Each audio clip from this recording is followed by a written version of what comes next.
देखकर अगर मैं हंसता हूं तो आप मुझसे कमेंट में कुछ भी तुरंत पूछ सकते हो, जो तुरंत अंधेर की तरह होता है। जो भी आपका मन करे मैं सब सच बोलूंगा और हर एक कमेंट का रिप्लाई जरूर दूंगा। लेकिन अगर आप हंसते हो तो आपको करना होगा सब्सक्राइब ईमानदारी के साथ। चलो स्टार्ट करते हैं। और ये आपको भी करना होगा, तो आपको मुंह में पानी रखना होगा, ये मैंडेटरी है। और भाई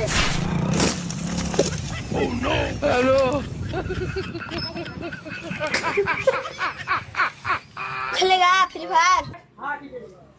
ओ भैया एक चिकन टिक्का लगाओ।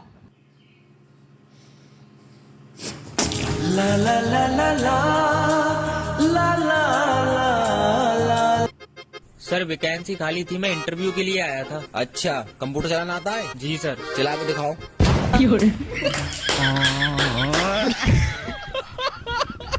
जैसे कि होली आ रही है तो होली के दिन आप क्या करोगे? आप क्या करोगे? मैं तो होली खेलूंगा और क्या करूंगा। तो मैं क्या फिर मुजरा करूंगा? मैं भी होली खेलूंगा।